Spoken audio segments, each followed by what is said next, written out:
जो मामला है ज़कात का, ये ज़रा संजीदा भी है, गहरा भी है कि कैसे देना है, कब, कहाँ। इसके मामले में कानून क्या है कि किस तरह से ज़कात देनी है? हाँ, तो ये बहुत अच्छा सवाल है और अगला सवाल यही आना चाहिए कि जब ज़कात की अहमियत इतनी ज़्यादा है तो हमें तफसील बताई जाए कि ज़कात की अदायगी के लिए हमें किस माल में से, किस प्रॉपर्टी में से कैसे हिसाब करना है। तो इस सिलसिले में मैं उसूल अर्ज़ कर देता हूँ। पहली बात, इस्लाम ने मालों की दो किस्में की हैं। कुछ माल तो वह हैं जिन पर ज़कात लाजिम नहीं, और कुछ माल वो हैं जिन पर ज़कात लाजिम होती है। जिन मालों पर ज़कात लाजिम नहीं है वो आपके घर, आपकी गाड़ियाँ, आपके फ्रिज, आपके घर की जितनी इस्तेमाल की चीज़ें हैं, आपके कालीन, आपके आज के ज़माने में जितनी फैसिलिटीज़ की चीज़ें घरों में पाई जाती हैं, उन तमाम पर कोई ज़कात नहीं। यहाँ तक कि अगर किसी के घर में लाखों रुपए के बर्तन हैं, लाखों रुपए के बिस्तरे हैं, लाखों की चीज़ें हैं जो घर में अपने यूज़ के लिए रखी गई हैं, तो उन पर कोई ज़कात नहीं है। आपकी पर्सनल यूज़ के लिए जो गाड़ी है उस पर भी कोई ज़कात नहीं है। तो ये सारी चीज़ें अलग हो गई। यानी आपका मकान, आपके घर की तमाम चीज़ें, चाहे वो कम हो या ज़्यादा हो। बहुत सारे लोग ऐसे हैं जिनमें 20-20, 30-30, 50-50 सूट होते हैं कपड़ों के, उन पर भी ज़कात लाजिम नहीं है। यहाँ कश्मीर में लोग अपने घरों में तांबे का बहुत बड़ा बर्तनों का स्टॉक रखते हैं, उस पर भी ज़कात लाजिम नहीं है। इसी तरह से बहुत सारे घरों में किस्म किस्म के कालीन होते हैं, बेड होते हैं, फ्रिज मशीनें होती हैं, वॉशिंग मशीनें हैं, तो उन पर भी ज़कात लाजिम नहीं है। ये तमाम स्कूटर हैं, इसी तरह से जनरेटर है, इन तमाम पर ज़कात लाजिम नहीं। दूसरी किस्म चीज़ें वो हैं जिन पर ज़कात लाजिम होती है। वो क्या क्या हैं? नंबर 1, सोना और चांदी, करेंसी, दुकान का माल और भेड़ बकरियां, ऊंट, गाय बैल, जिनके पास ये चीज़ें हैं उन पर ज़कात लाजिम होती है। ऊंट तो हमारे इस खित्ते में नहीं है, इसलिए ऊँटों का मसला हम अलग कर देते हैं। गाय बैल पर ज़कात लाजिम हो जाती है, लेकिन उतनी तादाद की गाय बैलें आमतौर पर लोगों के पास नहीं होती हैं। वो तो 30 गायें जब किसी इंसान के पास होंगी तो एक गाय ज़कात देनी पड़ती है, वो भी नहीं है। अलबत्ता भेड़ बकरियां यहाँ हैं, तो जो हमारे भाई बकरवाल या भेड़ बकरियां पालने वाले लोग हैं, ये उनकी जिम्मेदारी है कि वो समझें और सीखें और पूछें कि हमारे पास इतने भेड़ें हैं, इतनी बकरियां, हमें कितनी ज़कात देनी है। शॉर्ट में इतना जहन में रख लीजिए कि 40 बकरियां अगर किसी के पास होंगे तो उनमें से एक बकरी देनी होगी, और उसके बाद अगर 120 बकरियां होंगी तो 2 बकरियां देनी पड़ेंगी, और अगर 200 बकरियां हो जाएंगे तो 3 बकरियां ज़कात भी देनी पड़ेंगी।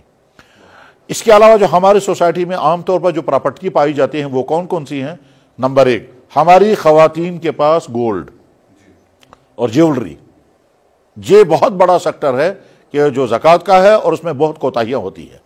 इस सिलसिले में अच्छी तरह से वाज़ेह हो जाना चाहिए कि हमारी तमाम माएँ और बहनें जिनकी शादियाँ हुई हों या अभी ना हुई हों, अगर उनके पास गोल्ड है, अगर उनके पास ज्वेलरी है, चाहे वो मैके का दिया हुआ है, चाहे ससुराल का दिया हुआ है, उसको अच्छी तरह से हिसाब करके रख लें कि ये कितना है, और फिर हमेशा के लिए ज़कात का निज़ाम बना करके रखें।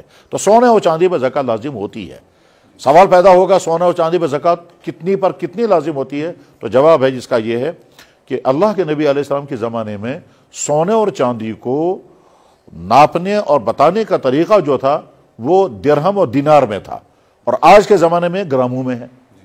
तो इसलिए हमको समझना पड़ेगा कि हुजूर के ज़माने में, नबी के ज़माने में सल्लल्लाहु अलैहि वसल्लम, जिस आदमी के पास 20 मिस्काल सोना, और ये 20 मिस्काल आज का 87 ग्राम, 87 ग्राम बनता है, 87 ग्राम बनता है। हुजूर के ज़माने में 20 मिस्काल आज के 87 ग्राम बनते हैं। और इसी तरह से हुजूर के ज़माने में 200 दिरहम चांदी, ये आज के 612 ग्राम चांदी बनती है। तो जिस आदमी के पास 20 मिस्काल सोना, यानी आज के 87 ग्राम सोना जिस आदमी के पास होगा, उस आदमी पर ज़कात लाजिम हो गई, चाहे वो मर्द हो चाहे वो औरत हो। इसी तरह से अगर किसी आदमी के, किसी मर्द या औरत के पास सिल्वर है और वो 612 ग्राम या उसकी कीमत के बराबर है, तो बस उसके ज़िम्मे ज़कात लाजिम हो जाती है। जो हमारे दुकानदार भाई हैं, उनके पास जो दुकान का माल होता है, तो उनको असल में करना यह है, दुकान के माल का हिसाब करना है। ये दुकान के माल का हिसाब करेंगे, उसके बाद देखेंगे दुकान पर कर्जा, तो वो कर्जा मिना करेंगे, माइनस हो जाएगा, और अगर इनका पैसा बाहर है तो वो पैसा ऐड हो जाएगा। तो उसके बाद फिर जो बचा है उसमें ज़कात देनी पड़ेगी 2.5%, यानी 1 लाख में से 2,500, 100 रुपए में से 2.5 रुपये। तो अब ज़कात कितनी चीज़ों पर लाजिम हुई? नंबर 1, दुकानदारों पर, दुकान के माल में। इसी तरह से सोना और चांदी अगर होगा तो मुफ्ती साहब जो आप सोने और चांदी की बात अभी छेड़ी, कि जैसे जो जायदाद घर में होते हैं, जैसे आपने गाड़ी की बात छेड़ी, अगर किसी के पास गाड़ी है तो जो यूज में गाड़ियां हैं ان میں زکوٰۃ نہیں ہوتی ہے. جو سونا ہماری مائی بہنیں یوز کرتے ہیں, لگاتے ہیں, کیا اس میں بھی ایسا سسٹم ہے؟ بہت اچھا جواب اس کا یہ ہے کہ سونا اور چاندی چاہے یوز ہو رہا ہو, چاہے رکھا ہوا ہو, لاکر میں رکھا ہوا ہو یا کہیں بھی رکھا ہوا ہو, استعمال میں ہو یا استعمال میں نہ ہو, سونے میں ہر حال میں زکوٰۃ ہے. گاڑیوں کا معاملہ الگ ہے. گاڑی جو ہے, گاڑی کبھی اگر پرسنل یوز کے لیے ہے تو اس پہ زکوٰۃ لازم نہیں. اسی طرح سے گاڑی اگر کرائے پر چلائی جا رہی ہے اس پہ بھی زکوٰۃ لازم نہیں. اس پہ بھی زکوٰۃ نہیں ہے. جو گاڑی کرائے پر چل رہی ہے اس پہ بھی زکوٰۃ دی. مثلا کسی آدمی نے سومو خریدی اور وہ کرائے پر چلا رہے ہیں تو گاڑی پر زکوٰۃ نہیں ہے. البتہ جو آمدنی اس کی آئے گی اس آمدنی میں زکوٰۃ ہوگی. لیکن اگر کسی نے گاڑی خریدی ہے بیچنے کے لیے تو پھر یہ سمجھیے دکان کا مال ہے, یہ بیکا ہوا مال ہے بزنس کے لیے, تو اس پر زکوٰۃ لازم ہو جاتی ہے. تو اس پہ سونے کا ہے کہ سونا جتنا بھی ہے اس پہ زکوٰۃ. اس کے بعد پھر آخری چیز جو بڑی اہم ہے وہ سمجھنے کی ہے کہ آج کے اکثر لوگوں کے پاس نہ سونا ہے نہ چاندی ہے, کرنسی ہے یا نوٹس ہے. تو یہ جو نوٹس ہے, نوٹس پر زکوٰۃ کب لازم ہو جاتی ہے؟ جیسے مثلا فرض کیجئے ہمارے گھروں میں بچے ہیں, ان کے پاس پاکٹ منی, گھر والے ان کو پیسہ دیتے رہتے ہیں, ان کا اکاؤنٹ بھی ہوتا ہے, اس پہ بھی ہوتا ہے. اسی طرح سے کسی نے ابھی بزنس سٹارٹ کیا ہے اور ابھی اس نے کوئی اکاؤنٹ کھولا ہے, اس میں پیسہ جمع ہونے لگا ہے, تو کون سی جگہ سے جا کر کے زکوٰۃ لازم ہو جاتی ہے؟ تو اس کا جواب یہ ہے کہ 612 گرام چاندی یعنی 200 درہم, اس کی قیمت نکالنی ہے. ہم مان کر کے چلے آج اگر ہم 612 گرام چاندی کی قیمت مارکیٹ ویلیو کے حساب سے جو سونے چاندی کا کام کرتے ہیں ان سے پوچھ کر کے اگر معلوم کرتے ہیں تو فرض کیجئے 50,000 روپے بنتی ہے. تو جس آدمی کے پاس 50,000 سے کم رقم ہے اس پر زکوٰۃ لازم نہیں. جس آدمی کے پاس 50,000 سے کم پیسہ ہے اس پر زکوٰۃ لازم نہیں, وہ معاف ہے اسے. لیکن جو ہی 50,000 ہو جائے گا تو اب اس پر زکوٰۃ لازم ہو جائے گی. میں اس کو مثال سے واضح کروں گا.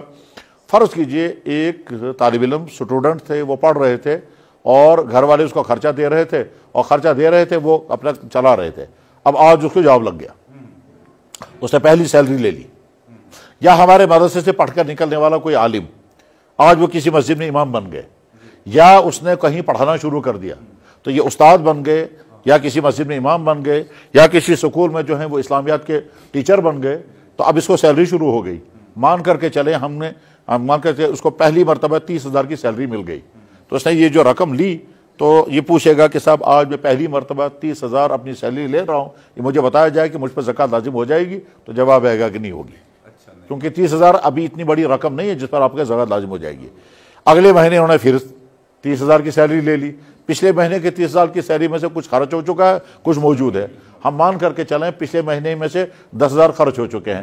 آج اگلے مہینے میں 30,000 کی سیلری جو ہی لی تو پچھلے مہینے کے 20,000 اور اس مہینے کے 30,000 یہ مل کر کے 50,000 بن گئے. تو ہم اگر یہ مان کر چلیں کہ 612 گرام چاندی کی قیمت 50,000 ہے تو اس کے بعد 50,000 روپے آ گیا. تو اب اس کو یہ ذہن میں رکھنا ہے کہ فلانے مہینے میں, مثلا شعبان کے مہینے میں, جو شعبان کا مہینہ مارچ میں تھا تو مارچ یعنی شعبان کے مہینے میں میرے پاس 50,000 روپے آگے, میں مالدار بن گیا. اب آج کے بعد اس پر زکوٰۃ لازم ہو گئی. یہ فوراً یہ پوچھتے ہیں جناب کیا میں مالداروں کی فہرست میں آ گیا, کیا میں غریبوں سے نکل کر مالداروں کی لسٹ میں پہنچ گیا؟ جواب ہے کہ جہاں آپ اسلامی اصولوں کے مطابق آپ مالدار ہیں اور اب آپ کو زکوٰۃ دینی ضروری.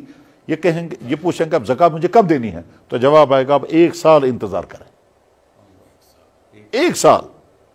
اس سال شعبان کے مہینے میں آپ کو پہلی مرتبہ 50,000 روپے آپ کی جیب میں آ گیا, آپ کے اکاؤنٹ میں آ گیا, آپ زکوٰۃ والے بن گئے. اب 1 سال تک آپ دیکھتے رہیے, چنانچہ 1 سال تک سیلری آتی رہے گی, خرچ ہوتا رہے گا, سیلری آتی رہے گی, خرچ ہوتا رہے گا. اس نے اپنے گھر کی چیزیں خریدی, خدا نخواستہ بیمار ہو گیا, علاج کرایا, اپنے ماں باپ کو بھی کچھ دیا, چیزیں بھی خریدی. اگلے سال شعبان کی وہی تاریخ جب آئے گی تو اس کو دیکھنا ہے کہ میرے اکاؤنٹ میں اس وقت کل پیسہ کتنا ہے. اگلے سال اکاؤنٹ میں کل پیسہ کتنا ہے وہ کر کے اس کا 10% اس کو زکوٰۃ دینی ہے.